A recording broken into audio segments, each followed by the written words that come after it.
안녕하세요. 여러분의 경제 머리를 확 트이게 해줄 경제학장 박사입니다.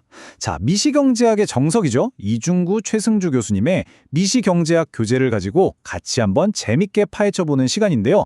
오늘의 주제는 바로 지수의 문제입니다. 혹시 이런 생각 해본 적 없으세요? 아니, 분명 월급은 올랐는데 왜 내 지갑은 더 얇아진 것 같지? 오늘 바로 그 미스터리의 열쇠를 같이 한번 찾아보자고요. 자, 그럼 출발해볼까요? 네, 아주 좋은 질문이에요. 우리 모두가 아마 한 번쯤은 해봤을 법한 그런 생각이죠. 바로 그 궁금증이 오늘 우리가 파헤쳐볼 내용의 가장 핵심적인 부분입니다. 통장에 찍히는 돈, 즉 명목소득은 늘었는데 과연 내가 실제로 쓸 수 있는 돈, 진짜 내 생활 수준도 그만큼 좋아진 게 맞을까? 하는 거죠. 이 질문에 답하기 위해서 경제학자들이 사용하는 아주 특별한 도구들이 있습니다. 물론 어떤 경우에는 답이 너무 명확해요. 자, 이 슬라이드 왼쪽 그래프 한번 보실까요? 작년에 살 수 있었던 모든 것보다 지금 더 많이 살 수 있게 됐어요. 이러면 당연히 와, 우리 잘 살게 됐다 할 수 있죠. 반대로 오른쪽처럼 예전보다 모든 걸 다 조금씩밖에 못 사게 됐다면 이건 누가 봐도 생활이 팍팍해진 거고요. 여기까지는 아주 간단하죠. 진짜 문제는 바로 이런 애매한 경우에 생깁니다.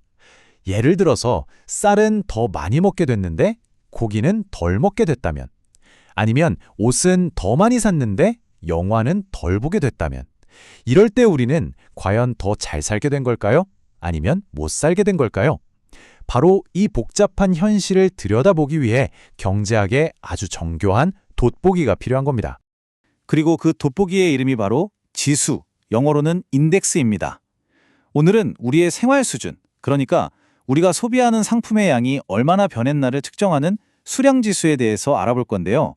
여기에는 현실을 서로 다른 각도에서 바라보는 두 개의 대표적인 돋보기가 있습니다. 첫 번째 돋보기는 라스파이레스 지수입니다. 이름이 좀 어렵게 들리나요? 근데 개념은 아주 쉬워요. 과거, 즉 기준 시점의 소비 습관, 이걸 우리가 알기 쉽게 과거의 장바구니라고 한번 불러보죠. 바로 이 과거의 장바구니를 딱 기준으로 삼아서 현재 소비량이 얼마나 변했는지를 재보는 방식이에요. 자, 공식이 나왔다고 해서 절대 긴장하실 필요 없습니다. 제가 아주 쉽게 풀어드릴게요. 여기서 P는 가격, price, Q는 수량, quantity이고요. 아래쪽에 붙은 숫자 0은 과거, 1은 현재를 뜻해요. 그럼 이 공식이 도대체 우리한테 무슨 말을 하고 싶은 건지 그 속을 한번 샅샅이 뜯어보겠습니다.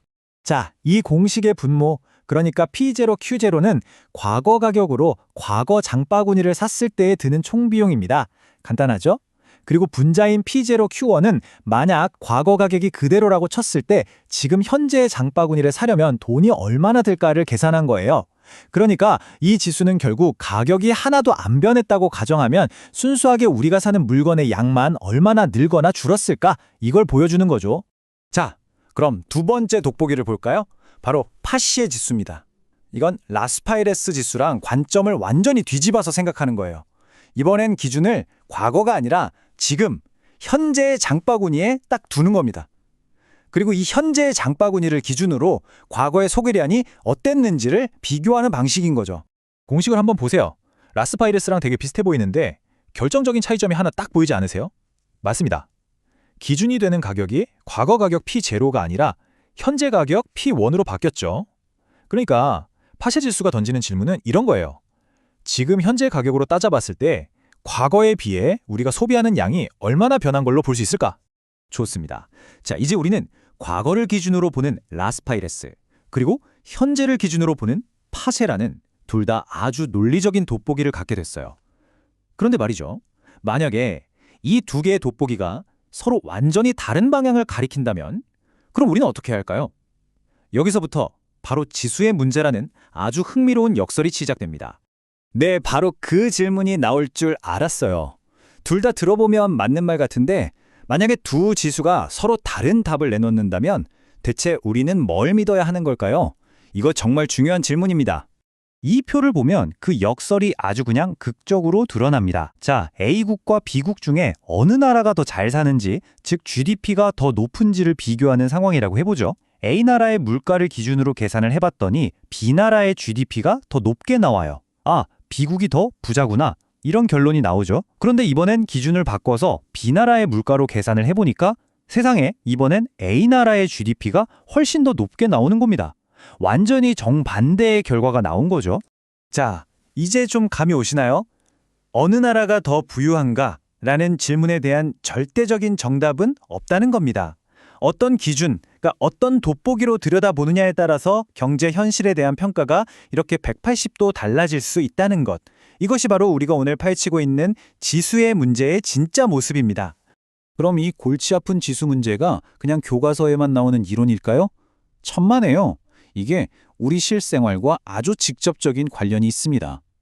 매달 발표되는 소비자 물가지수, 즉 CPI를 통해서 우리 지갑 사정을 들여다볼 때 이 문제가 다시 한번 우리 앞에 나타나거든요. 자, 여기서 오늘 강의의 가장 중요한 단서가 나옵니다. 여러분 집중하세요. 우리가 뉴스에서 맨날 듣는 그 소비자 물가지수 CPI가 바로 라스파에레스 방식으로 계산됩니다. 이게 무슨 뜻이라고 했죠? 네, 맞습니다. 과거의 어느 시점에 정해놓은 고정된 장바구니를 기준으로 지금 물가가 얼마나 뛰었는지를 측정한다는 뜻이에요. 하지만 현실 속의 우리는 어떤가요? 우리는 로봇이 아니잖아요. 합리적으로 생각하는 소비자죠. 이 그래프에서 보시는 것처럼 만약에 돼지고기 가격이 엄청 오르면 당연히 돼지고기 좀 덜 사고 상대적으로 싸진 닭고기를 더 사 먹겠죠. 이렇게 가격 변화에 맞춰서 더 싼 걸로 소비를 바꾸는 행동을 경제학에서는 대체 효과라고 부릅니다. 바로 여기가 CPI의 결정적인 약점입니다. 과거에 고정된 장바구니를 쓰는 라스파이레스 방식이다 보니까 우리가 비싸진 걸 피해서 더 싼 걸 사는 이런 똑똑한 행동을 전혀 반영하지 못하는 거예요. 마치 우리가 가격이 아무리 올라도 바보같이 맨날 똑같은 물건만 고집하는 사람이라고 가정해버리는 셈이죠. 자, 교과서에 나온 예시를 한번 볼까요? 이렇게 소비자들이 요리조리 피해서 더 싸게 사는 걸 전혀 고려하지 않고 계산한 CPI, 즉 라스페이스 물가지수는 생계비가 무려 180%나 올랐다고 우리에게 알려줍니다. 와, 엄청나죠? 하지만 소비자들이 합리적으로 더 싼 걸로 바꿔 산 대체 효과까지 싹 다 반영해서 계산한 진짜 생계비 상승률은 과연 얼마일까요? 자, 놀라지 마세요. 바로 116%입니다. 이 두 숫자의 차이가 눈에 확 들어오시죠? CPI가 무려 64%포인트나 실제 생계비 상승을 뻥튀기 하고 있는 겁니다. 이것이 바로 맨 처음에 우리 학생이 던졌던 질문, 용돈은 올랐는데 왜 지갑은 더 얇아진 것 같죠? 에 대한 가장 강력한 설명이 될 수 있어요. 우리가 공식적으로 듣는 물가 상승률이 우리가 실제로 체감하는 어려움보다 더 부풀려져 있을 가능성이 크다는 거죠. 자, 이렇게 해서 오늘 우리가 풀려고 했던 미스터리가 모두 풀렸습니다. 그럼 마지막으로 오늘 배운 내용의 핵심만 딱딱 짚어보고 우리의 생각을 한 단계 더 넓힐 수 있는 질문을 던지면서 마무리하도록 하겠습니다. 오늘 배운 내용, 이것만은 꼭 기억하세요. 첫째, 경제 지표는 유일한 정답이 아니라 현실을 재는 여러 도구 중 하나라는 것. 둘째, 우리가 매일 듣는 소비자 물가지수 CPI는 대체 효과를 반영하지 못해서 실제보다 물가 상승을 과장하는 경향이 있다는 점. 그리고 마지막으로 이 사실이 우리의 월급 협상이나 연금 수령액 같은 아주 현실적인 문제와 직결된다는 것 꼭 기억해 주셨으면 좋겠습니다. 마지막으로 여러분께 이 질문을 던지면서 마무리하겠습니다. 정부가 최저임금이나 국민연금을 올릴 때 이렇게 과대평가될 수 있는 CPI를 기준으로 삼는 게 과연 올바른 일일까요? 만약 이 기준을 좀 더 현실에 맞게 바꾼다면 우리 사회에 누군가는 이득을 보고 또 누군가는 손해를 보게 될 텐데 과연 어떤 일들이 벌어질까요? 한번 깊이 고민해 보시는 계기가 되었으면 합니다. 지금까지 여러분의 경제학장 박사였습니다. 감사합니다.